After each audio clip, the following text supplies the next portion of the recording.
ശാസ്ത്രീയ ഉപനിഷത്ത് പഠനം ക്ലാസ് 277. നമ്മൾ 59ാമത് ഉപനിഷത്തായിട്ട് തൈത്തിരിയോപനിഷത്താണ് നോക്കുന്നത്. അതിൽ ബ്രഹ്മാനന്ദവല്ലിയിലെ 4ാമത്തെ അനുഭാഗം 4. നമ്മൾ കഴിഞ്ഞതിൽ അന്നമയ ശരീരം കണ്ട്, അതായത് ശരീരാദ്യം ഒരു ഭൂമിയിലുള്ള മണ്ണും എല്ലാം ഉപയോഗിക്കും. മണ്ണ് എന്ന് പറയുമ്പോൾ നമ്മളെ ശരീരത്തിൽ മണ്ണിൽ നിന്ന് കിട്ടുന്ന സാധനങ്ങളെല്ലാം തന്നെ, മണ്ണിലെ എല്ലാ സാധനങ്ങളും ഉണ്ടല്ലോ, അതിനെ കൊണ്ടുള്ള ഒരു കെമിക്കൽ കോശങ്ങളെല്ലാം നിർമ്മിച്ചിട്ടാണ് നമ്മുടെ ശരീരം ഉണ്ടാക്കിയിരിക്കുന്ന ഒരു സ്ട്രക്ചർ. ഒരു വീടിൻ്റെ കല്ല് കൊണ്ട് കെട്ടുന്നതുമായി. അത് കഴിഞ്ഞിട്ട് അതിൻ്റെ അകത്ത് അതിനെ കൺട്രോൾ ചെയ്യുന്ന നാഡീ സിസ്റ്റമുണ്ട്. അതിലൂടെ പ്രാണവായു സഞ്ചരിക്കുന്നു. പ്രാണവായു എന്ന് പറഞ്ഞാൽ സിഗ്നൽസ്.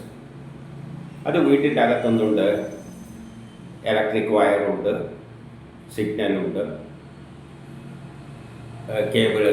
കേബിളിൻ്റെ വയറ്, മറ്റേൻ്റെ വയറ്, ടെലഫോണിൻ്റെ വയറ് എല്ലാം ഉണ്ട്. അത് ശരീരം മുഴുവൻ വ്യാപിച്ച് കിടക്കുന്നു. അതിൻ്റെ ഷേപ്പും ശരീരത്തിൻ്റെ തന്നെയാണ്. ആ സിഗ്നൽ സിസ്റ്റത്തിനെ എല്ലാം അനലൈസ് ചെയ്തിട്ടാണ് മനസ്സ് എന്നൊരു വികാരം ഉണ്ടാകുന്നത്. അത് കമ്പ്യൂട്ടറിൻ്റെ പ്രോസസ്സർ എന്ന കാര്യത്തിൽ നമുക്ക് പറയാം. പ്രോസസ്സ് ചെയ്യുന്നവരും അതെല്ലാം ഈ വയറിലോട്ടുള്ള സിഗ്നലെല്ലാം വരുന്നത് ഉപയോഗിച്ചിട്ടാണ് അത് പ്രോസസ്സ് ചെയ്യുന്നത്. അതുപോലെ തന്നെ ഈ നാഡികളിലുള്ള സിസ്റ്റത്തിനെ അനുസരിച്ചാണ് അത് കൺട്രോൾ ചെയ്യുന്നത്. അപ്പോഴാണ് മനസ്സെന്നൊരു വികാരം ഉണ്ടാകുന്നത്. അതാണ് മനോമയ കോശം. അത് ശരീരം മുഴുവൻ വ്യാപിച്ച് കിടക്കുകയാണ്. ഇതുവരെ നമ്മൾ കണ്ടു കഴിഞ്ഞു. ആ മനോമയ കോശത്തെ വേദങ്ങളുമായിട്ടാണ് ബന്ധിപ്പിച്ചിരിക്കുന്നത്, ഒരു പക്ഷിയുടെ രൂപത്തിൽ. അപ്പം വേദങ്ങളിലൂടെ, അതായത് സയൻസിലൂടെയാണ് മനോമയ ശരീരം ആക്ട് ചെയ്യുന്നത്. അത് സയൻസിൻ്റെ അടിസ്ഥാനത്തിലുള്ള ഒരു സിസ്റ്റമാണ്. മനസ്സിൻ്റെ പ്രവർത്തനം എന്ന് പറഞ്ഞാൽ ഇവയെല്ലാം കൂടിയുള്ള ഒരു ഇൻ്ററാക്ഷൻ, ഒരു സയൻസ്. അതിൻ്റെ പിന്നിലൊരു വലിയ സയൻസ് ഉണ്ട്.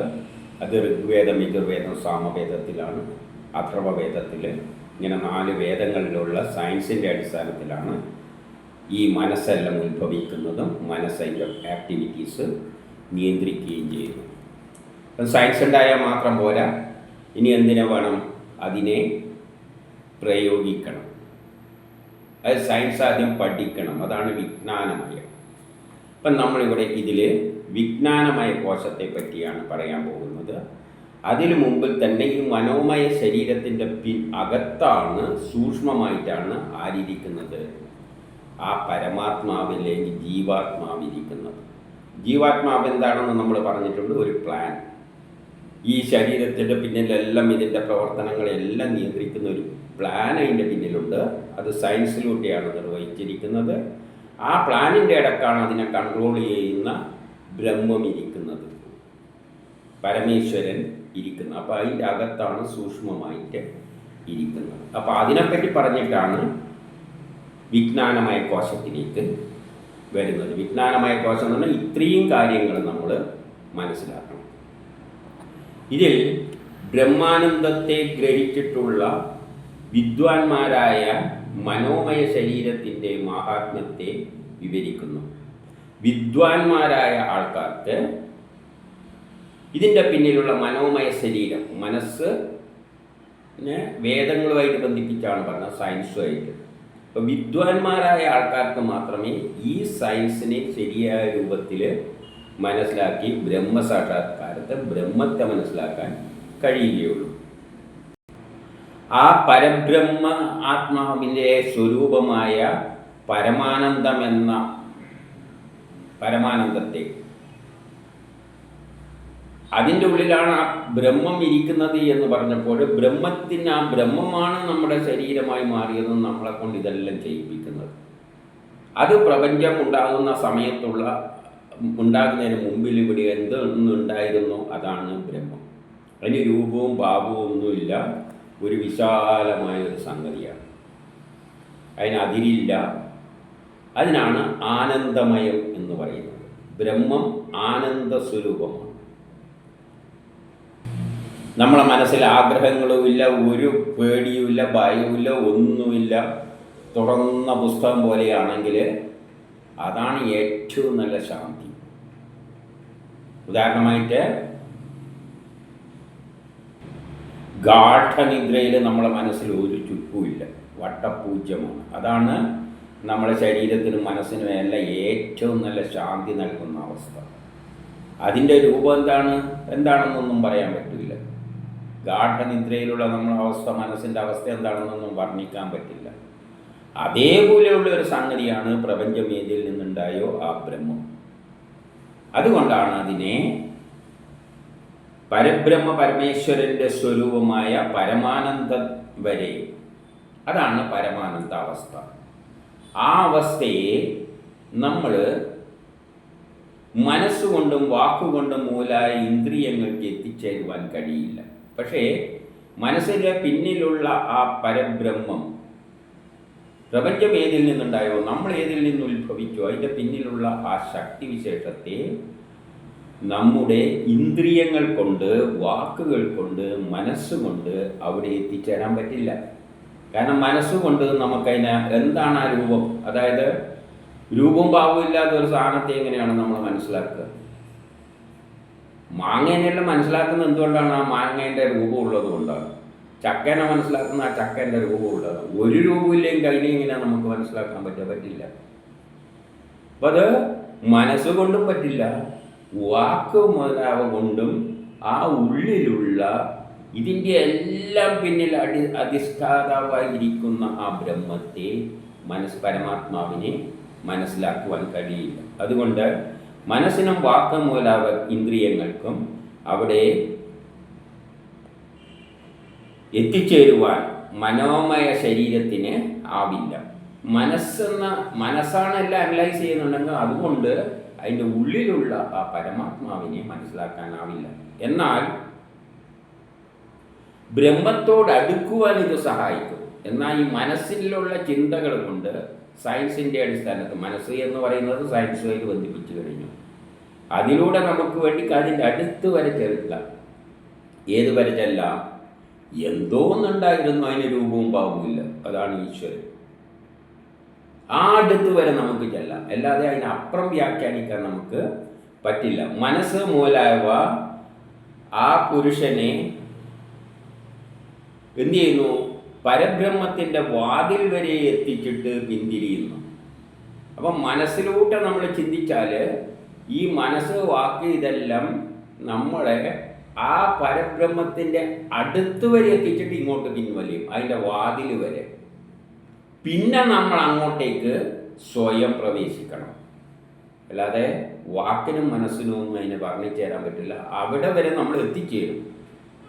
ഇപ്പോൾ സയൻസിൻ്റെ എല്ലാം സഹായത്താൽ ചിന്തിച്ചിട്ട് ബുദ്ധിയിലൂടെ നമുക്ക് അതിനെ ഏകദേശം മനസ്സിലാക്കി അവിടെ എത്തിക്കുന്നവരെയുള്ള കർമ്മമേ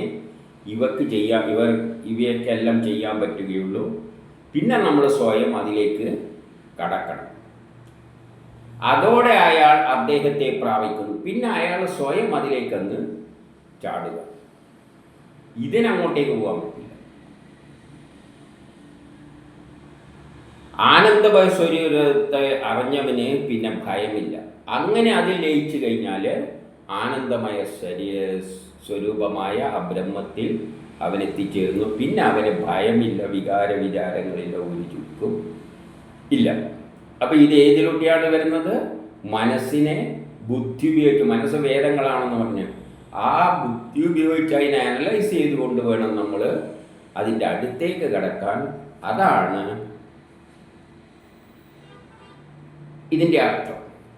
അല്ലാതെ മനസ്സുകൊണ്ട്, വാക്കുകൾ കൊണ്ടൊന്നും വർണ്ണിച്ചിട്ട് അതിനെ പറയാൻ പറ്റില്ല.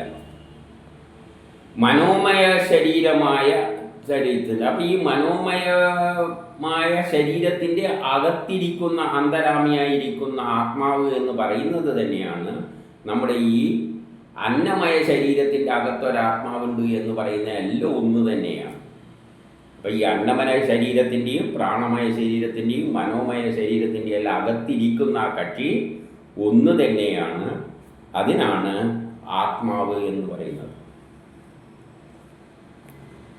ഇനിയുള്ള മന്ത്രത്താൽ വിജ്ഞാനമയ ശരീരത്തിൻ്റെ അധിഷ്ഠാതാവായ ജീവാത്മാവിൻ്റെ വർണ്ണന നൽകുന്നു.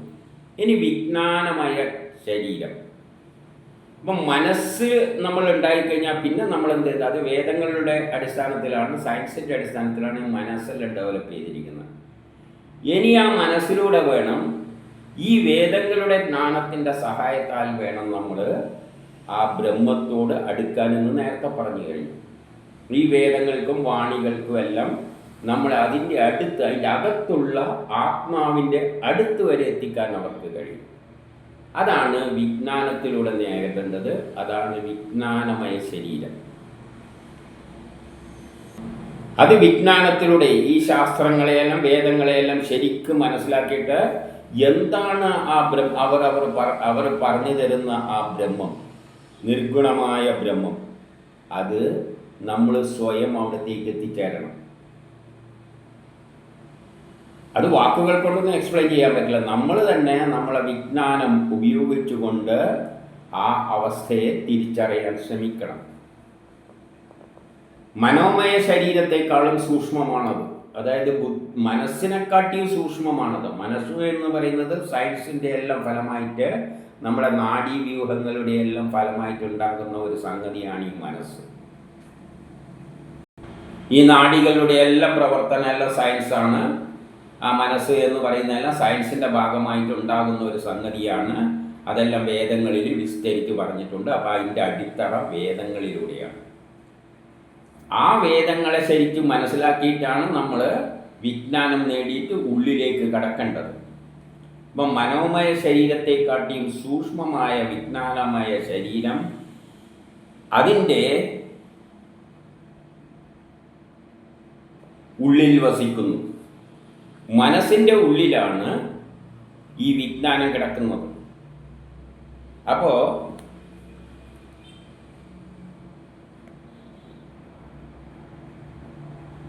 അതിനെ തന്നെ വേണമെങ്കിൽ ആത്മാവ് എന്ന് പറയാം. ഏതാത്മാവ്? ജീവാത്മാവ് എന്ന് പറയാം. കാരണം അതൊരു പ്ലാനാണ്. അതിൻ്റെ ഉള്ളിലാണ് ആ പ്ലാനുള്ളത്.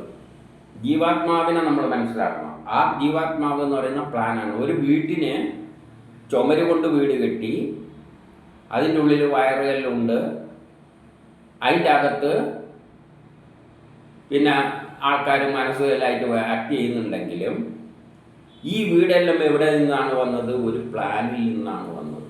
അതിൻ്റെ പിന്നിലൊരു പ്ലാനുണ്ട്. അവിടെ നടക്കുന്ന കർമ്മങ്ങൾക്കെല്ലാം ഒരു പ്ലാനുണ്ട്. അതുമാതിരി ഇതെല്ലാം നമ്മളെല്ലാം ഉണ്ടാകുന്നതിന് പിന്നിലൊരു പ്ലാനുണ്ട്. അതാണ് ജീവാത്മാവ് പ്ലാൻ. ആ പ്ലാൻ അനുസരിച്ചാണ് ശരീരം ഉണ്ടാകുന്നതും ശരീരത്തിൻ്റെ ജോലി തീരുമാനിക്കുന്നതും ശരീരത്തെ കൊണ്ട് ആ ജോലി കർമ്മങ്ങൾ ചെയ്യിപ്പിക്കുന്നതും എല്ലാം പ്ലാൻ അനുസരിച്ചാണ്. വിജ്ഞാനമയ പുരുഷൻ അതാണ് വിജ്ഞാനമയ പുരുഷൻ. ആ അവസ്ഥ മനസ്സിലാക്കുക. അതിനാൽ ആ വിജ്ഞാനമയമായ ജീവാത്മാവ് ശരീരം മുഴുവൻ വ്യാപിച്ചിരിക്കുന്നു. അതും ശരീരം മുഴുവൻ വ്യാപിച്ചിരിക്കുകയാണ്. അതിൻ്റെ രൂപവും ഈ പുരുഷൻ്റെ രൂപം തന്നെയാണ് വിജ്ഞാനം. വിജ്ഞാനം എങ്ങനെ കിട്ടുകയുള്ളൂ?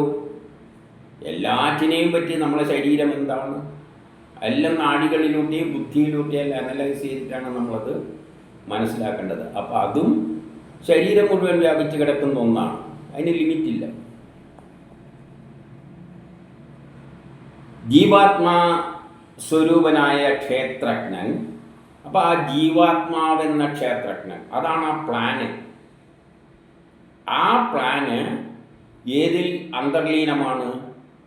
ശരീരമാകുന്ന ഈ ക്ഷേത്രത്തിൽ അന്തർലീനമാണ്, മുഴുവൻ വ്യാപിച്ചിരിക്കുന്നു. എങ്ങനെയെന്നാൽ ഒരു വീട്ടിൻ്റെ പ്ലാനിൽ ആ വീട്ടിൽ മുഴുവൻ വ്യാപിച്ച് കിടക്കുന്നുണ്ട്. ആ പ്ലാനിൽ എങ്ങനെയാണോ വീടിൻ്റെ വാതിൽ വേണ്ടത്, അവിടെയാണ് വാതിലുള്ളത്. വീടിൻ്റെ അടുക്കള എവിടെ വേണമെന്നല്ല ഈ പ്ലാനിലാണുള്ളത്. വീട്ടിലെ ചുമൻ്റെ മുകളിൽ ഒരു കുറ്റി തൂക്കണമെന്നുള്ളതുണ്ടെങ്കിൽ ആ പ്ലാനിലുണ്ടാവും. അപ്പം ഈ പ്ലാനി എന്ന് പറയുന്നത് ആ വീട് മുഴുവൻ വ്യാപിച്ച് കിടക്കുന്നത് പോലെ ജീവാത്മാവ് എന്നതും അതാണ് പൂർണ്ണമായ ജ്ഞാനം. ഒരു പ്ലാൻ, സയൻസിലൂടെ ഉണ്ടാക്കിയ ഒരു പ്ലാൻ ജീവാത്മാവ്. അത് ആ ശരീരത്തിൻ്റെ എല്ലാ കാര്യങ്ങളെയും ഉൾക്കൊള്ളുന്നതാണ്. അതുകൊണ്ട് അത് ശരീരം മുഴുവൻ വ്യാപിച്ച് കിടക്കുന്നു. നമ്മളൊരു വീട്ടിൻ്റെ ഏതെങ്കിലും ഒരു മൂല, ഒരു ചുമര് എടുത്തു കഴിഞ്ഞാൽ ചുമരിന് എത്ര നീളം വീതി എന്നെല്ലാം ആ പ്ലാനിൽ കാണും. തറയ്ക്ക് എത്ര നീളം വീതിയെല്ലാം ആ പ്ലാനിൽ കാണും. അവിടെ ഏത് ടൈൽസ് ഉപയോഗിക്കണം എന്നുള്ളത് അവിടെ കാണും. ഏത് തരം ടൈൽസ് ഉപയോഗിക്കണം എന്നുള്ളത് അവിടെ പറഞ്ഞിരിക്കും. അപ്പോൾ അതുപോലെ ശരീരത്തിൻ്റെ ഏത് തരം കോശം ഇവിടെ നഖം വേണം അതെല്ലാം ആ ജീവാത്മാവെന്ന പ്ലാനിൽ ഉണ്ട്. അതിലേക്കാണ് ജനിതക ഘടനയായിട്ട് നമ്മൾ മാറുന്നത്. ആ ജനിതക ഘടനയിലുണ്ട്. അങ്ങനെ വലിയൊരു വിഷയത്തിലേക്കാണ് ഇത് പോകുന്നത്. അതിനും പുരുഷാകാരം തന്നെയാണുള്ളത്. അതുകൊണ്ട് തന്നെ ശരീരം മുഴുവൻ വ്യാപിച്ചു കൊടുക്കുന്നത് കൊണ്ട് ആ വിജ്ഞാനമയ ശരീരം എന്ന് പറയുന്നതും ഈ മനുഷ്യ പ്രമോദിൻ്റെ രൂപത്തിൽ തന്നെയാണുള്ളത്. എൻ്റെ അന്നമയ ശരീരവും പ്രമോദിൻ്റെ രൂപത്തിലാണുള്ളത്. അതിൻ്റെ അകത്തുള്ള നാഡികൾ മുഴുവൻ എടുത്തൊന്ന് അതിനെ മാത്രം പടം എടുത്ത് നോക്കിക്കഴിഞ്ഞാൽ അതിന് പ്രമോദിൻ്റെ രൂപത്തിലാണുള്ളത്. അതിൻ്റെ ഉള്ളിലുള്ള മനോമയ ശരീരം എന്ന് പറഞ്ഞാൽ ശരീരം മുഴുവൻ അതിന് കൺട്രോളുണ്ട്, മനസ്സിന്. അതിനും പ്രമോദിൻ്റെ രൂപമാണുള്ളത്. അതിൻ്റെ ഉള്ളിലുള്ള ജീവാത്മാവ് എന്ന് പറയുന്ന വിജ്ഞാനമായ കോശത്തിലേക്ക് എത്തുമ്പോൾ ആ പ്ലാനിനും പ്രമോദിൻ്റെ എല്ലാം ആ പ്ലാനിലുണ്ട്.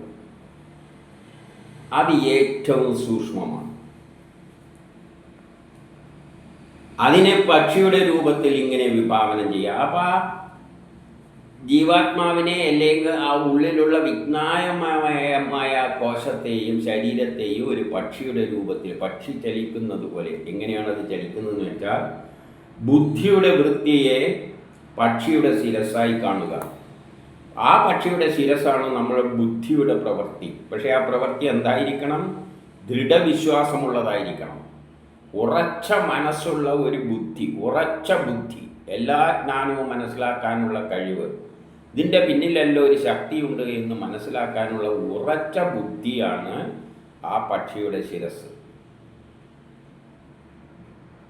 പിന്നെയോ സദാചാരവും സത്യഭാഷണവുമാണ് രണ്ട് ചിറവുകൾ. സദാചാരം അപ്പോൾ മുതൽ അവൻ ആ സത്യം മനസ്സിലാക്കുമ്പോൾ പിന്നെ അവനെല്ലാം ചെയ്യുന്നത് ബ്രഹ്മത്തിൻ്റെ ആ ഒരു അവസ്ഥയിൽ നിന്നുകൊണ്ടാണ്.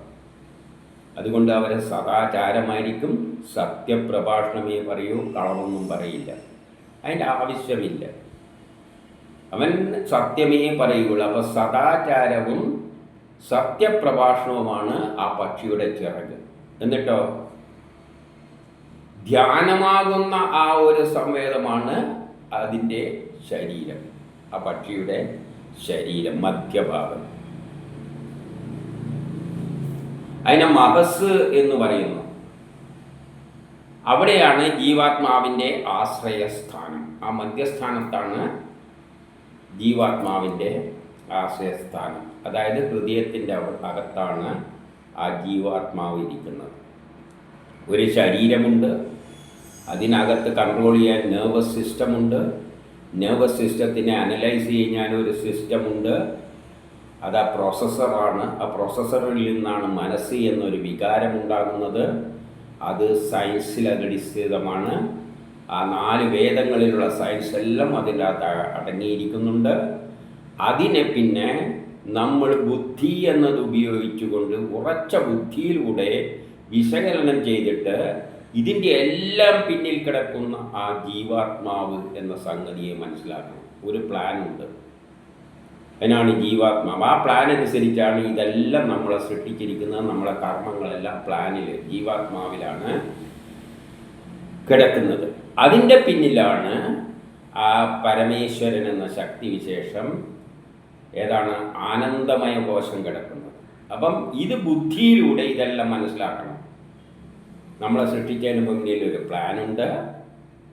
തിരിച്ചു ചിന്തിക്കുകയാണെങ്കിൽ നമ്മൾ വീട് വെക്കുമ്പോൾ ആ വീട് വരക്കുന്ന ഒരു ശക്തി ബുദ്ധി കേന്ദ്രമുണ്ട്. അതാണ് വീടുണ്ടാക്കുന്നത്. അതിനെ നമ്മുടെ കാര്യത്തിൽ ബ്രഹ്മം എന്ന് പറയാം. ബ്രഹ്മമാണ് ഈ പ്രപഞ്ചം മുഴുവൻ സൃഷ്ടിച്ചതും നമ്മളെ സൃഷ്ടിക്കുന്നതും. അവിടെ ഏതോ ഒരു എൻജിനീയറോ എന്തോ ഒരു ബുദ്ധി കേന്ദ്രമുണ്ട്. ആ കേന്ദ്രമാണ് ആദ്യം ഒരു പ്ലാൻ ഉണ്ടാക്കുന്നത്. വീട്ടിൻ്റെ പ്ലാൻ എങ്ങനെ വേണം, സങ്കല്പത്തിലൂടെ. അതുപോലെ നമ്മളിലും ഒരു പ്ലാനുണ്ട്, ജീവാത്മാവ്. ആ പ്ലാൻ സയൻസിൻ്റെ അടിസ്ഥാനത്തിലാണ് ഉണ്ടാക്കിയിരിക്കുന്നത്. 4 വേദങ്ങളുടെ അടിസ്ഥാനം. എഞ്ചിനീയർ ഉണ്ടാക്കുന്ന ആ പ്ലാനും സയൻസിൻ്റെ അടിസ്ഥാനത്തിൽ. അതിന് എന്ത് പേര് പറഞ്ഞു കഴിഞ്ഞാലും അത് വേദം തന്നെ. വേദം എന്ന് പറഞ്ഞാൽ ജ്ഞാനം, സത്യം, ജ്ഞാനം, സയൻസ്. പിന്നെ അതിൽ നിന്നാണ് ശരീരം, കല്ലുകൊണ്ടുണ്ടാക്കുന്നത് അന്നമയ ശരീരം. പിന്നെ അതിൻ്റെ അകത്ത് വയറുകളെല്ലാം വലിക്കും. നമ്മുടെ ഉള്ളിലും നാഡികളുണ്ട്. നാഡികളാണ് പ്രാണമയ ശരീരം. അതിൻ്റെ അകത്ത് ഇതിൻ്റെ എല്ലാം നെറ്റ് എഫക്റ്റായിട്ട് വരുന്നതാണ് മനോമയ ശരീരം. ആ മനോമയ ശരീരത്തിലാണ് ബുദ്ധിയും സയൻസും ഉപയോഗിച്ചുകൊണ്ട് നമ്മുടെ ഉള്ളിൽ ഇതിന് പിന്നിൽ ഒരു പ്ലാനുണ്ട്, ജീവാത്മാവുണ്ട്. അതിൻ്റെ പിന്നിൽ അതിന് ഒരു ശക്തി വിശേഷമുണ്ട്. അതാണ് ബ്രഹ്മം അല്ലെങ്കിൽ പരമേശ്വരൻ എന്നെല്ലാം മനസ്സിലാക്കണം. അവിടെയാണ് ശാന്തി നിലനിൽക്കുന്നത്.